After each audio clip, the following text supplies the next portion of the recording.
আমরা যারা ইসলামকে পছন্দ করি, ইসলামকে ধারণ করি, দেশের স্বাধীনতা সার্বভৌমত্বকে ধারণ করি, ওই চক্রান্তকারীদের, ওই ভারতের সেবাদাসদের আমরা কি বিনা চ্যালেঞ্জে ছেড়ে দিতে পারি?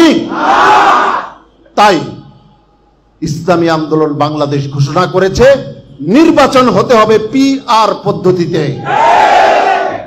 যাতে কেউ এককভাবে ক্ষমতায় গিয়ে স্বৈরাচার হবার সুযোগ না পায়। পীর সাহেব চরমনায়ের এই কর্মসূচি আজকে একে একে সব দল গ্রহণ করে নিচ্ছে, কিন্তু মানতে পারছে না একটা বিশেষ গোষ্ঠী, যারা নির্বাচনী বাণিজ্য করতে চায়, যারা নির্বাচনী নমিনেশন বাণিজ্য করতে চায়, টাকার পাহাড় দিয়ে, অস্ত্রের শক্তি দিয়ে যারা ভোট কেন্দ্র দখল করে ক্ষমতায় যেতে চায়, ওরা মানতে চাইছে না। কিন্তু আমরা কি ছেড়ে দেব? 28 তারিখে মহাসমাবেশে পীর সাহেব চরমনাই ঘোষণা করবেন PR পদ্ধতি ছাড়া নির্বাচনে যাওয়া যাবে না। 28 তারিখে আপনারা যাবেন তো ইনশাআল্লাহ? শুধু আমাদের দলের লোকজন গেলেই হবে? এখন আমাদের সামনে কেন্দ্রীয় সাংগঠনিক সম্পাদক জনাব শাহ ইফতিখার তারিক ভাই আপনাদের সামনে সংক্ষেপে কথা বলবেন ইনশাআল্লাহ। দেশে যুদ্ধ লেগেছে, সে জানতে চাইলো যুদ্ধ কিসের। বলল যে তুমি যে ভালোভাবে খেয়ে পরে বাঁচতে পারো না, যদি যুদ্ধ করো তাহলে অর্থনৈতিক মুক্তি আসবে,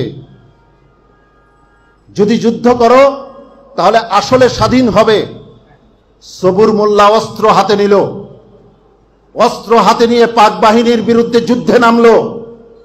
9 মাস সবুর মোল্লার মতো লাখো লাখো সবুর মোল্লা যুদ্ধ করেছে স্বাধীনতার জন্য, অর্থনৈতিক মুক্তির জন্য, বৈষম্যহীনতার জন্য।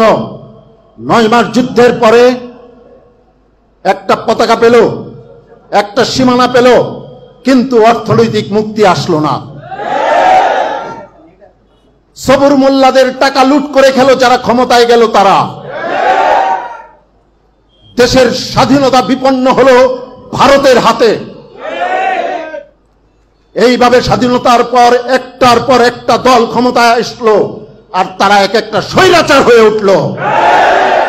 সর্বশেষ যে সরকার ছিল সে স্বৈরাচারের তকমা কাটিয়ে সে ফ্যাসিস্ট হয়ে উঠল, নির্বিচারে মানুষকে খুন করলো।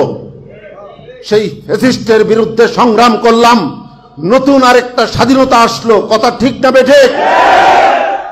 এখন সেই স্বাধীনতা থাকবে কি থাকবে না সেই প্রশ্ন এসেছে। কারণ এক ফ্যাসিস্ট গেছে, নতুন ফ্যাসিস্ট আসার স্বপ্ন দেখছে। এই অবস্থায় আমরা যারা ইসলামকে পছন্দ করি, ইসলামকে ধারণ করি, দেশের স্বাধীনতা সার্বভৌমত্বকে ধারণ করি, ওই চক্রান্তকারীদের, ওই ভারতের সেবাদাসদের আমরা কি বিনা চ্যালেঞ্জে ছেড়ে দিতে পারি? তাই ইসলামী আন্দোলন বাংলাদেশ ঘোষণা করেছে নির্বাচন হতে হবে PR পদ্ধতিতে, যাতে কেউ এককভাবে ক্ষমতায় গিয়ে স্বৈরাচার হবার সুযোগ না পায়।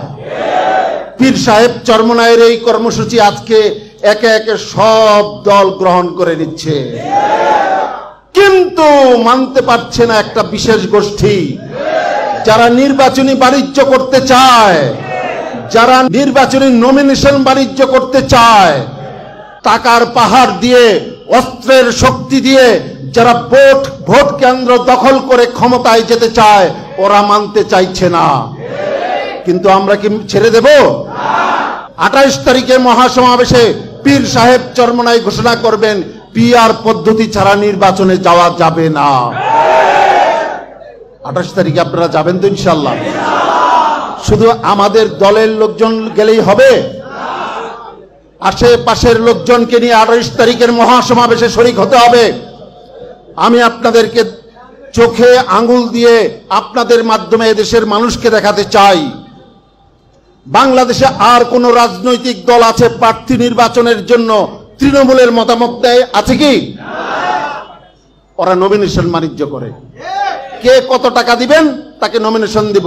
কিন্তু ইসলামী আন্দোলন বাংলাদেশ ক্ষমতার রাজনীতি করে না, পেট পূজার রাজনীতি করে না, বিদেশের কাছে মাথা বিক্রির রাজনীতি করে না।